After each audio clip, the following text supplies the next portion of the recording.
Vamos para o resumo da lição de número 9 com o título O Avivamento Pentecostal no Brasil, iniciado no começo do século passado. Nós vamos ver que esse movimento foi muito importante quando você hoje lê a nomenclatura de uma igreja dizendo Igreja Evangélica Pentecostal e depois vem o nome da igreja. Significa que ela crê no batismo com o Espírito Santo e a maioria delas então vem desse movimento pentecostal iniciado ali por esses missionários, né, que vieram dos Estados Unidos e vieram já batizados com o Espírito Santo, cheios do Espírito Santo e direcionados por Deus para esse grande movimento no Brasil. O texto áureo se encontra em Atos 19, versículos 5 e 6. E os que ouviram foram batizados em nome do Senhor Jesus, e impondo-lhes Paulo as mãos, veio sobre eles o Espírito Santo, e falaram línguas e profetizavam. Verdade prática, Deus derramou grande avivamento pentecostal no Brasil. Ele pode avivar mais uma vez o seu povo. Nós devemos falar igual Abacuque: aviva, ó Senhor, a tua obra.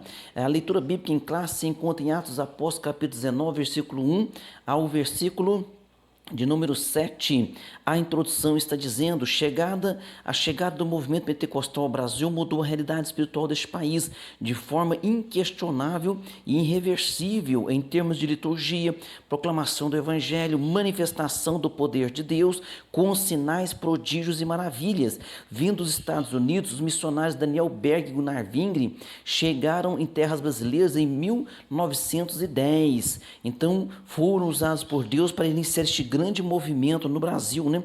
Na parte 1 aqui da nossa lição, o movimento de Atos se repete no Brasil. Então, o movimento que houve ali na igreja ali no nascimento da igreja, no dia daquela festividade em Israel, a festividade de Pentecostes, onde houve a descida do Espírito Santo e a inauguração da igreja, esse movimento se repete agora no Brasil. No item 1 aqui, Pentecoste entre os salvos. Em Atos capítulo 19, versículo 2, há ali uma pergunta do apóstolo Paulo para aqueles discípulos, né? Então ele está ali na cidade de Éfeso e ele pergunta para eles assim, ó: recebestes vós já o Espírito Santo quando creste?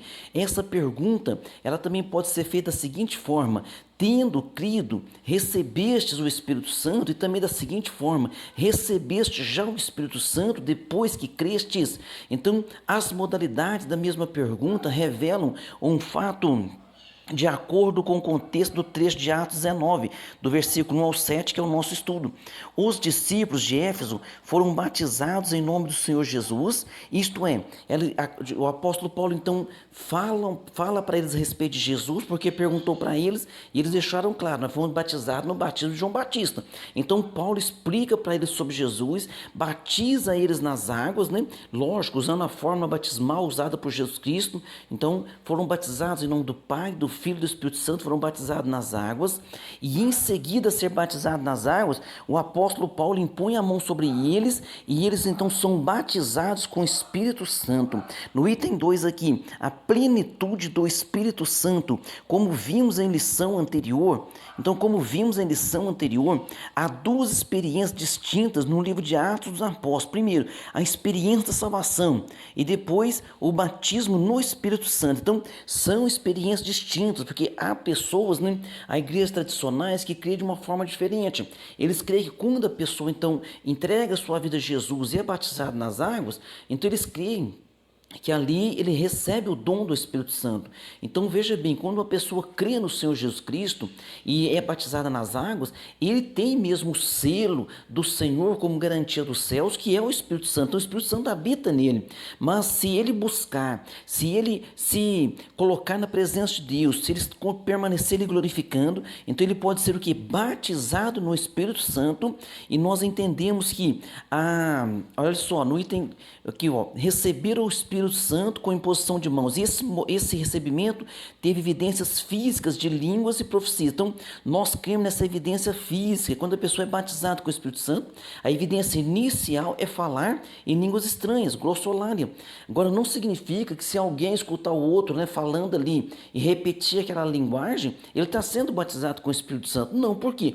Porque o falar em língua estranha, ele é Então, ele é essa evidência inicial, mas é claro que a pessoa, se ela foi batizada com o Espírito Santo e se ela está cheia do Espírito Santo, nós vamos ver o quê? Resultados sobre a vida dela, porque o verdadeiro avivamento ele vem através de arrependimento e que a pessoa esteja assim, cada vez mais dedicada ao nosso Deus. Amém?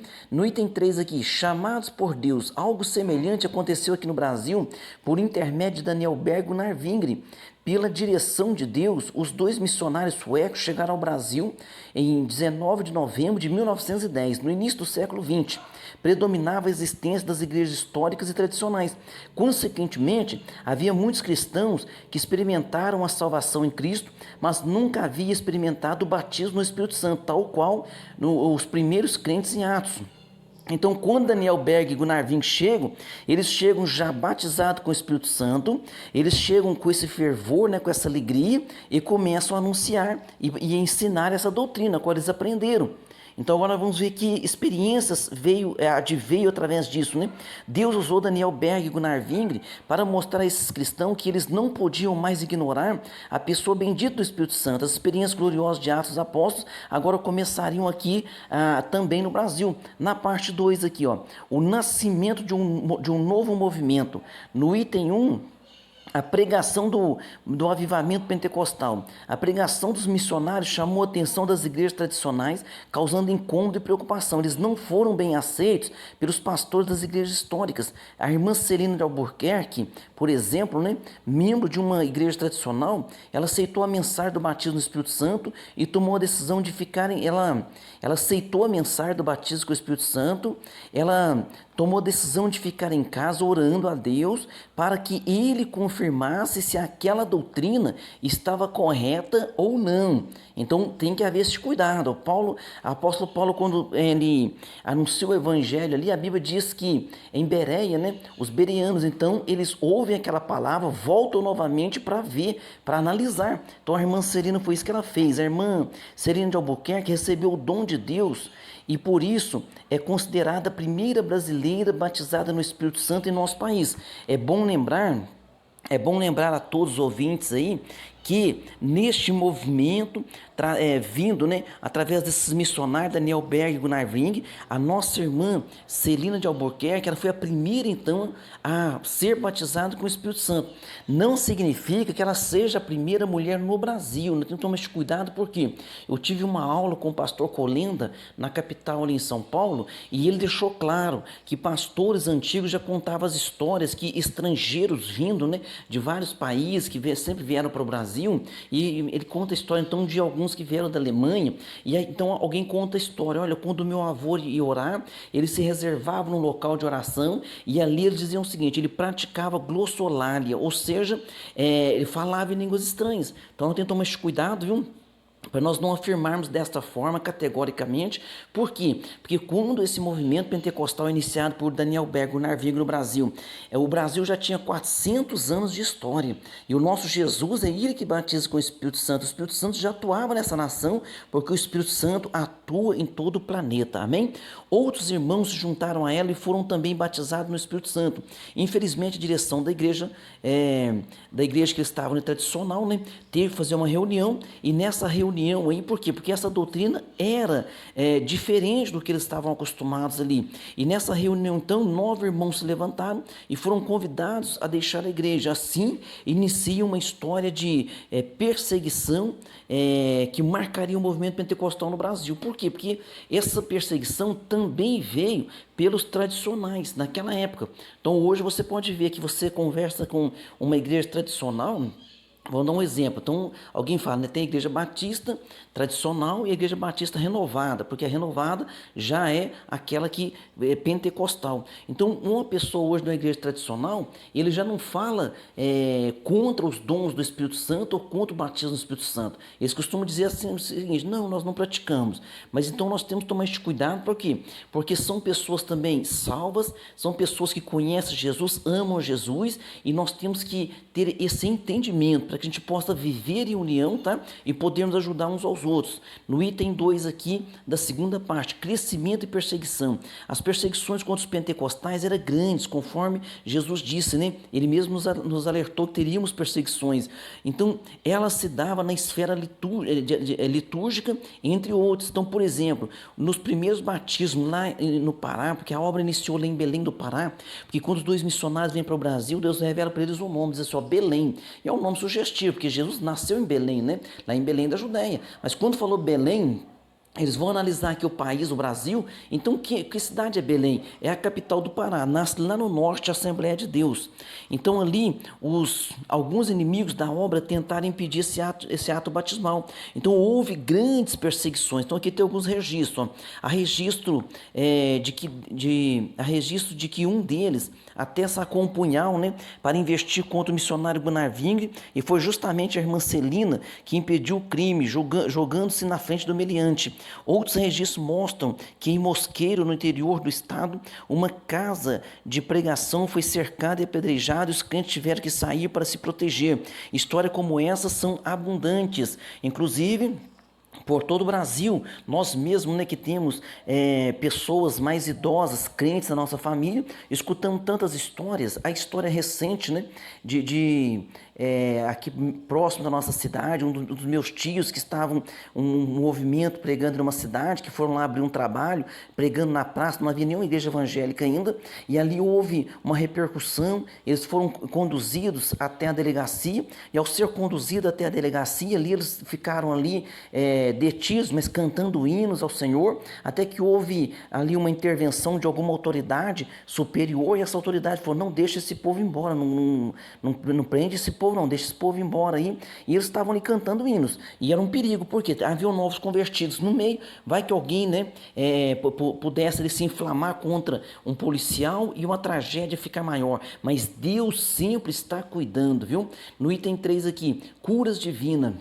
Se houve perseguições e dificuldades no início da obra, também houve o quê? Intervenções gloriosas. Então, no Diário de um Pioneiro, né, escrito ali o Diário de um Pioneiro, onde está falando aqui as histórias de Gunnar-Vingre, ele conta o seguinte, olha só, uma irmã foi curada de uma enfermidade incurável no lábio, um homem paralítico que estava moribundo e não podia mais falar foi curado e veio depois para os cultos, uma criança que estava moribunda com febre foi curada, um homem de idade que sofria de uma hérnia por 9 anos foi curado, um outro homem que havia estado enfermo muitos meses com febre e tinha todo o seu corpo inchado, foi tanto curado como batizado com o Espírito Santo e também recebeu o dom de profecia, foi batizado com o Espírito Santo e já profetizou.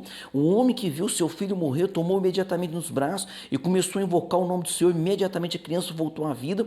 A esposa, quando viu aquele acontecimento, se entregou logo ao Senhor. Então são tantos relatos marcados de tantos milagres no nascimento dessa obra, desse movimento pentecostal aqui no Brasil. É motivo de nós glorificarmos ao Senhor, e essa obra, esse movimento permanece de pé, porque é do Espírito Santo. Então, você que está nos ouvindo, né, que você seja cheio da graça do Senhor, cheio do Espírito Santo, e possamos também nós levar esta palavra com muita ousadia e com muito entusiasmo. Parte 3 da nossa lição e última, a expansão do avivamento pentecostal, um modelo centrífugo. O avivamento espiritual fez com que a nossa igreja no Brasil buscasse um modelo de crescimento centrífugo, ou seja, de dentro para fora. Então começaram o cultos nas casas, depois em pequeno salão, no bairro, numa cidade. Os pentecostais evangelizavam pelas ruas, casas, escolas, hospitais. Mais adiante, os irmãos buscavam um local mais amplo, né, para atender a expansão da obra. E o Senhor salvava, curava, batizava no Espírito Santo.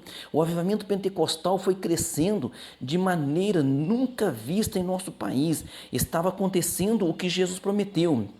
Porque ele deixou claro lá em Atos 1:8, mas recebereis a virtude do Espírito Santo, que há de vir sobre vós, e ser-me-eis testemunhas tanto em Jerusalém. Jerusalém é onde você está, e em toda a Judéia, ou seja, ao redor que é onde você está, para os seus vizinhos, para os seus parentes. Samaria, eles eram inimigos de Israel, ou seja, para aquele que te trata mal, você também vai exercer o poder de Deus evangelizando ele, e até os confins da terra. Principalmente hoje pela internet, nós podemos chegar aos confins da terra levando esta palavra de amor. No item 2, um crescimento acentuado. Os pentecostais no Brasil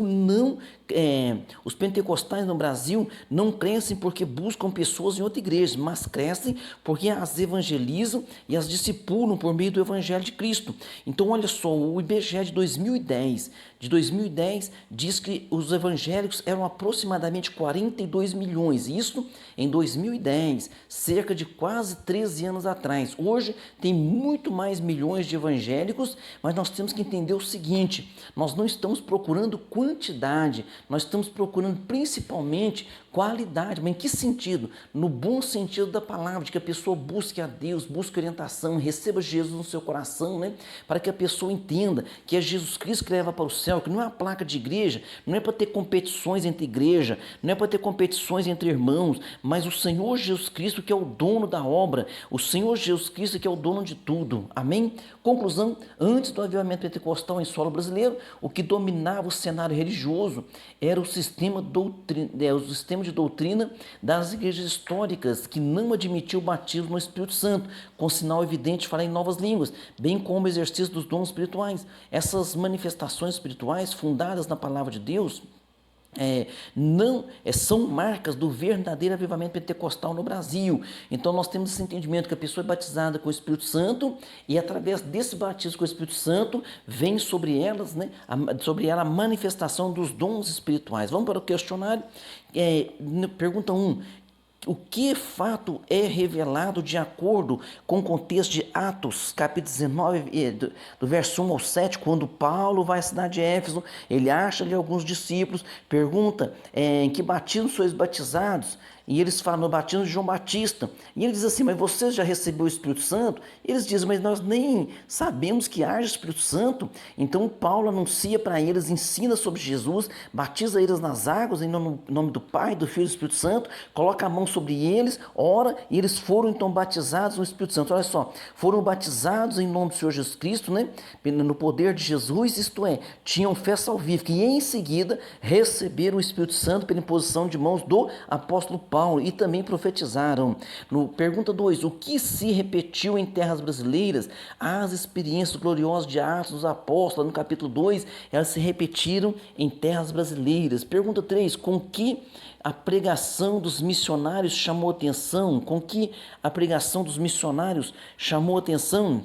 Ele chamou a atenção das igrejas tradicionais, causou incômodo, é claro, né? E preocupação. Eles foram bem aceitos, eles não foram bem aceitos pelos pastores das igrejas tradicionais, porque era uma doutrina um tanto quanto ali estranha ao que a liturgia tradicional pregava. E nós temos que ter esse entendimento da época, porque, veja bem, se a igreja de Coríntios, quando eles foram batizados com o Espírito Santo, se havia lá algum tipo assim de desordem, que Paulo falou: olha, faça tudo com ordem e decência, começou a ensinar eles sobre profetizar para que não houvesse ali tumulto durante o culto. Se houve aquilo na igreja de Coríntios, onde Paulo era o pastor, imagina quando esses missionários chegaram iniciando esse trabalho. Então, se não houvesse esse entendimento, né, de que o batismo com o Espírito Santo ele continuará até o arrebatamento da igreja, e que mesmo que a gente ensine, sempre vai haverá aqueles que são meninos na fé, porque Paulo falou: quando eu era menino, agia como menino, depois eu cresci. Então sempre vai haver também os exageros, para que a gente possa estar ensinando e corrigindo. Amém? Pergunta de número 4. Pergunta 4, cite um caso de cura divina descrito no diário de um pioneiro. Um dos casos que está escrito lá é quando um pai viu seu filho morrer, tomou ele nas mãos, clamou o Senhor, aquele menino volta à vida, e a própria esposa vendo aquilo se entrega a Jesus. Pergunta 5, que modelo de crescimento esteve presente em nossa igreja no Brasil? Nós chamamos de movimento centrífugo, né? Que começa de dentro para fora, começou nas casas, começou nos bairros, aí ia para um salão ali ao lado, próximo, para atender o povo, e assim a obra foi crescendo e permanecerá crescendo até a vinda do Senhor. E que você seja instrumento de Deus, viu? Que Deus abençoe você e seu lar, e até a próxima aula. Amém.